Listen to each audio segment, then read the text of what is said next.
사랑하고 축복하신 우리 모든 성도 여러분, 수요 예배를 사모하여서, 정말 말씀을 사모하여서 이 자리에 오신 여러분들 너무나 환영합니다. 여러분들, 인간적인 시각으로 보면 세상은 너무나 불공평하게 보일 수도 있습니다. 어떤 사람은 부자로 태어나서 정말 좋은 부모를 만나서 좋은 환경에서 공부와 여러 가지 환경을 좋게 시작하는 사람들이 많이 있습니다. 그런데 어떤 사람은 처음부터 너무나 가난한 가정에서 태어나서 공부를 하고 싶어도 정말 재정적으로 문제가 있어서 하지 못하는 그런 환경적인 면도 있습니다. 또 어떤 이들은 태어날 때부터 장애를 가지고 태어난 사람도 있습니다. 그들은 처음부터 불리한 상황에서 삶을 시작했고, 장애로 인해서 여러 가지 핍박받는 여러 사람들도 많이 보았습니다. 오늘 우리가 읽은 본문 말씀에는 날 때부터 보지 못한 한 사람이 나옵니다. 많은 사회적 편견 속에서 살아갔을 때 그는 예수님을 만나게 되었고, 예수 그리스도를 통해서 고침을 받게 되는 놀라운 은혜가 그에게 있었습니다. 우리는 그가 예수님을 만났고 고침받는 이 상황을 바라보면서 우리도 정말 구주 예수 그리스도를 고백하는 이 시간이 되었으면 좋겠습니다. 특별히 오늘 말씀을 통해서 우리의 신앙생활이 다시 한 번 더 점검받는 시간이 되었으면 좋겠습니다. 예수님이 세상에 계실 때 많은 표적을 보여주셨습니다. 요한복음에서는 딱 7개의 이적들을 정말 보여주시고 계시는데요. 왜냐하면 요한은 예수님이 베풀어 주신 그 기적 가운데서 예수 그리스도가 하나님의 아들이심을 밝히 드러내는 것만을 기록함으로써 사람들이 예수님을 믿게 되기를 소망했기 때문이었습니다. 그중 오늘 소경을 고친 것은 6번째 표정으로 예수님이 세상의 빛이시며 우리를 어둠에서 건져내어서 영원한 하나님의 나라로 인도하시는 유일한 구원자 되심을 온천하에 보여주신 사건이었습니다. 오늘 간략해서 오늘 이 말씀을 통해서 정말 하나님의 그 은혜가, 하나님의 그 사랑이 우리에게 있으면 좋겠습니다. 때는 초막절 이후에 안식일이었습니다. 길을 가다가 날 때부터 맹인된 사람을 만나게 되죠. 제자들은 이 사람이 맹인으로 태어난 것이 누구의 죄 때문이라고 예수님에게 질문을 하게 됩니다. 자신의 죄로 인함인지 부모님에 인한 죄인지 제자들은 예수 그리스도께 질문하게 되죠. 그래서 하나님은 이렇게 말씀을 하시죠. 이 모든 것은 하나님이 하시는 일을 나타내고자 하심이라. 우리는 분명히 오늘 구절 중에서 말씀을 읽었습니다. 그리고 예수님은 자신이 세상의 빛이심을 상기시키시면서 태어나면서 소경이 되었던 이 청년을 고치십니다. 여러분들, 이 사건을 통해서 우리는 크게 2가지를 살펴보아야 될 것입니다. 먼저는 죄와 고통의 관계이고, 2번째는 예수님이 보이신 이적 앞에서 사람들의 각기 다른 반응을 보였다는 것이었습니다. 먼저 첫 번째는 죄와 고통의 관계입니다. 제자들은 나면서부터 보지 못하는 소경을 발견했을 때 그가 보지 못하는 원인이 누구 죄 때문인지 예수님께 질문을 했죠. 유대인들은 병이나 고난의 원인이 죄 때문인 줄 알고 있습니다. 그것을 믿었습니다. 대표적인 예가 바로 욥의 3 친구들이었습니다. 그들은 큰 고난을 받거나 정상적인 복을 받지 못하는 것이 죄 때문이라고 생각하였습니다. 그 때문에 그들에게는 가난한 사람도 죄인이고, 장애를 입은 사람도 죄인이라고, 그리고 이방인들도 죄인이라고 그렇게 생각을 했던 것입니다. 이 생각은 사실 믿는 우리 안에도 있습니다.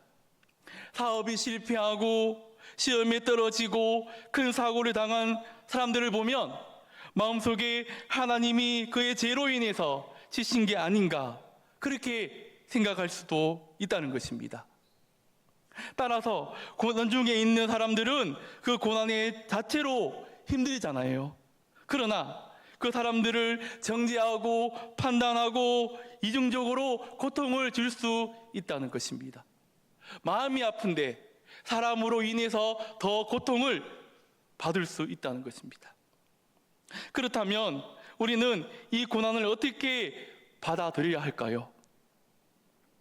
성경 전체를 보면 사실 질병과 죄는 연결되어 있습니다. 시편 103편 3절을 한번 보겠습니다. 우리 같이 읽도록 하겠습니다.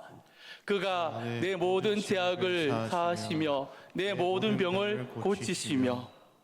이처럼 죄로 인한 결과로 병을 얻게 되고 그 때문에 죄로 용서해 준다는 것과 병으로부터 낫게 해준다는 말이 같은 말로 세워지는 경우가 있다는 것입니다. 따라서 구약에서는 장애를 보는 시각이 곱지 않았습니다. 장애나 병을 개인의 죄에 대해서 징계로 이야기도 하였고 조상의 죄로 인해서 하나님의 진노가 임한 것이라고도 믿었습니다. 하지만 예수님은 오늘 본문 말씀을 또 다르게 경례를 제시했습니다. 오늘 만난 소경이 날 때부터 소경된 것은 그의 죄 때문이 아니라 하나님께서 하시고자 하는 일을 나타내기 위함이라고 분명히 말씀을 통해서 우리에게 말씀하고 있다는 것입니다. 예수님은 소경을 고치심으로써 자신의 능력과 사랑을 나타내시고 하나님의 그 영광을 드러내는 도구로 사용하고자 하셨습니다. 그러므로 우리들도 고난받는 사람들을 볼 때에 무조건 죄로 인해서 벌을 받는다는 것 생각하지 않았으면 좋겠습니다. 죄가 고난을 가져온다는 것도 사실이지만 모든 경우에 그런 것은 아닙니다. 그러므로 만일 우리에게 죄를 지어 고난을 받는 것이 누군가에게 보인다면 기도하십시오.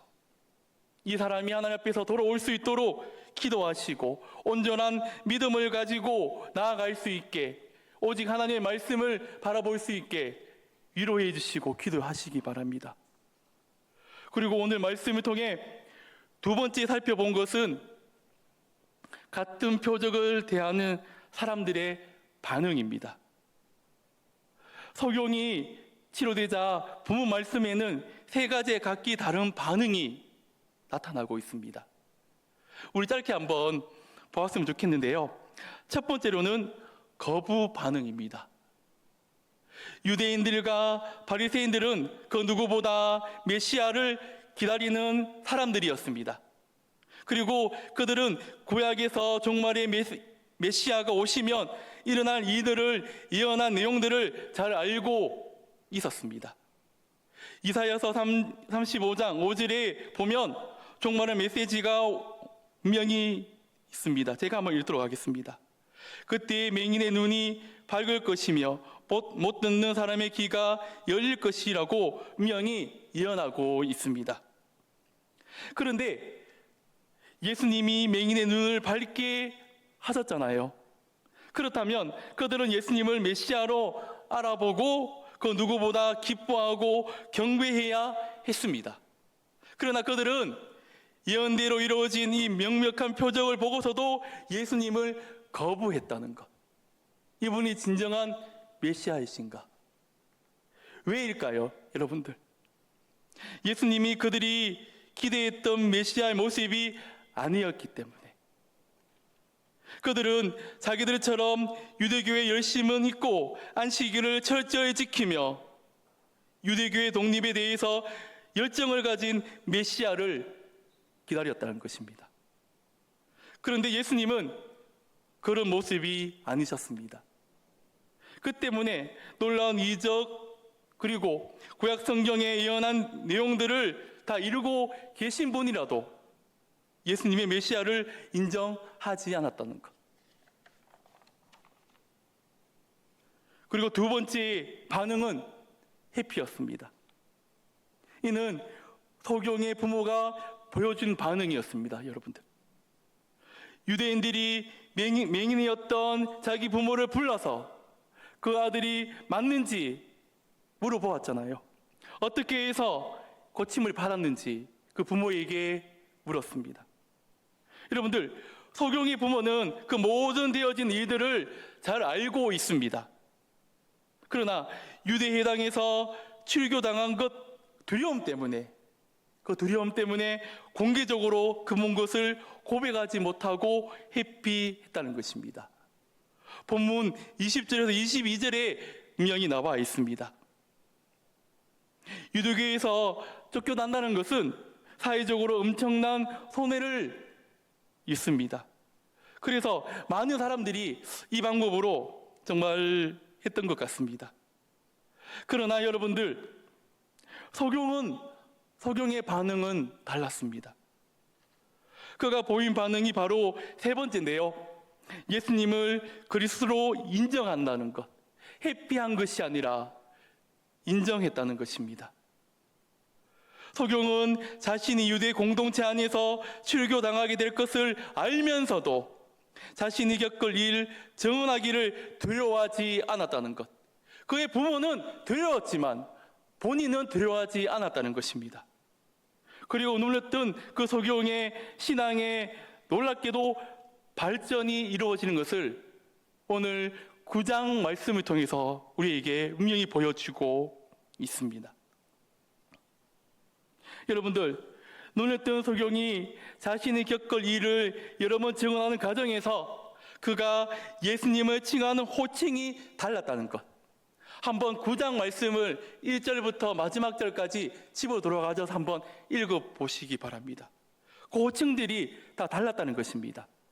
이는 그가 어떠한 과정을 거쳐서 그 믿음에 이르게 되었는지, 믿음이 이르게 되었는지 분명히 말씀하고 있다는 것입니다. 먼저 11절 말씀을 제가 한번 읽도록 하겠습니다. 대답하되 예수라 하는 그 사람이 진흙을 이겨 내 눈에 바르고 나더러 실로암에 가서 씻으라 하시기에 가서 씻었더니 보게 되었더라. 예수라 하는 그 사람, 그의 눈이 어떻게 떴는지 묻는 사람들에게 그는 자신을 볼 수 있도록 해주신 분이 예수라는 그 사람이라고 소개했다는 것. 이는 당시 사람들이 예수님을 부르실 때 사용했던 나사렛 예수라는 호칭입니다. 우리도 그렇게 이야기할 수 있잖아요. 이를 요즘 개념으로 말씀드리자 보면 예수님을 기독교의 창시자나 훌륭한 성지자를 중에 한 사람이라고 생각할 수도 있습니다. 근데 여러분들, 예수에 대한 믿음은 없는 상태라고 말할 수도 있어요.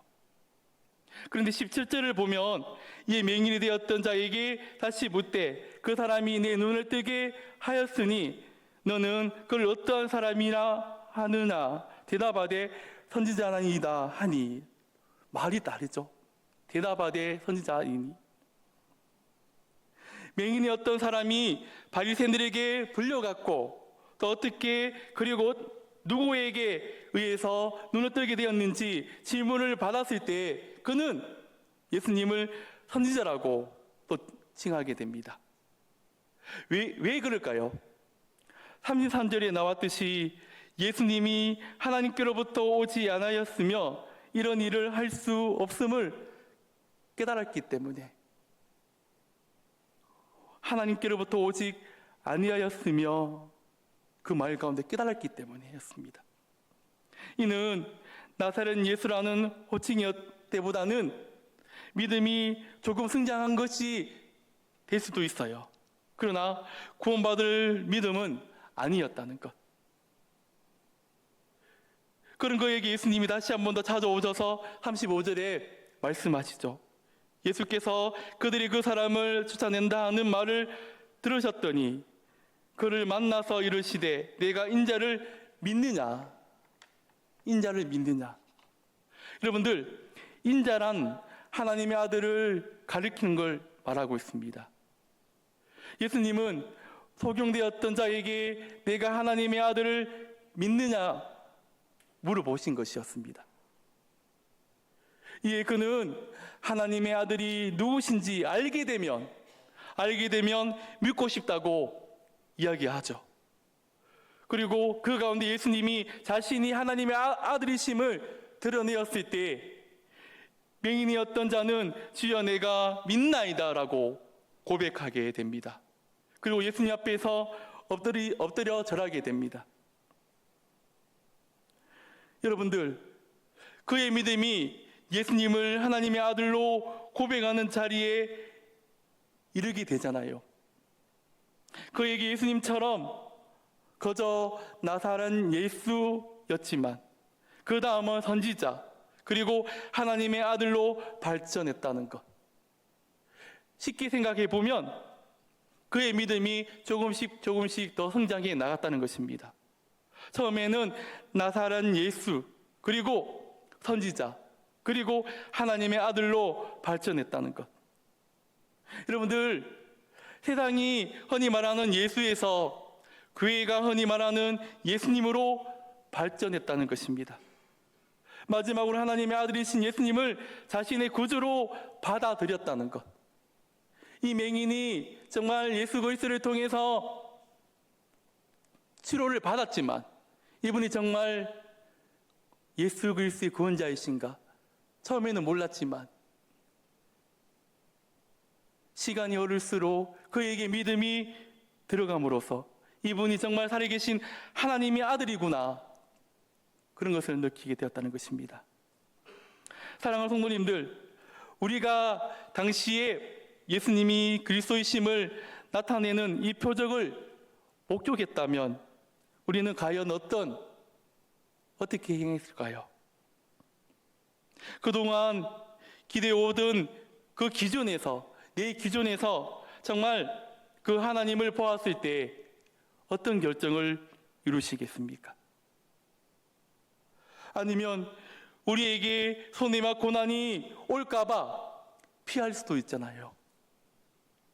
그것도 아니면 소경처럼 두려움이나 타협 없이 예수님을 나의 주, 나의 하나님으로 담대하게 고백하시겠습니까? 우리들에게도 질문이 필요합니다. 우리는 우리의 이성이나 지식에 근거하여 예수님을 거부하지 않았으면 좋겠습니다. 세상에서 받을 고난이 두려워서 믿음을 숨기지 아니했으면 좋겠습니다. 여러분들, 요한복음 9장은 우리도 소경처럼 십자가에 달리신 예수님을 구주로 인식하고 두려움이나 타협 없이 언제 어디서나 담대하게 신앙 고백할 수 있게 요구하고 있다는 것. 그 맹인에게만 한 것이 아니라 우리들에게도 질문을 하고 있다는 것입니다. 사랑하는 성도님들, 오늘 말씀을 짧게 들었습니다. 여러분들, 오늘 말씀 중에서 우리는 이 말씀을 통해서 우리는 어떤 반응을 이루어 나가야 될 것인가? 우리 공동체 안에서 말씀을 들으면서 우리의 마음가짐을 다시 한 번 더 점검했으면 좋겠습니다. 우리가 말씀을 듣고 있지만, 빛 대신 그 예수님을 바라보고 있지만 우리가 진정으로 그 빛을 바라보고 있는가? 아니면 우리 눈은 떠 있지만 영적 소경의 모습으로 살아가고 있지는 않은지, 하나님의 말씀은 듣지만 하나님께 기도는 하고 있지만 영적으로 하나님의 그 뜻을 보고 있는가, 보지 못하고 있는가? 여러분들, 우리는 오늘 이 시간 깨달아야 될 것입니다. 죄와 사망에서 우리를 구원하신 그분의 은혜만을 바라보고 우리에게 말씀의 은혜로 선물을 주시고 우리에게 빛을 주신 그분을 바라보는 것. 어떤 상황 가운데 있든지 예수님을 나의 구주로 믿는 것이 중요하다는 것입니다. 여러분들, 회피하지 않는 것, 우리가 항상 주의 말씀의 그늘 안에서 나아가는 것, 그것이 너무나 중요하잖아요. 이 시간 이제 말씀을 정리하려고 하는데요, 우리가 이 신앙생활을 가지면서 어떤 믿음과 소망 가운데 살아가고 있는지, 진정한 신앙의 길로 걸어가고 있는지, 그렇지 못했다면 지금 이 시간부터라도 우리가 영적으로 하나님의 그 빛을 바라보고 그 은혜를 바라보고 하나님께 달려가는 우리 모든 성도 여러분들이 되었으면 좋겠습니다.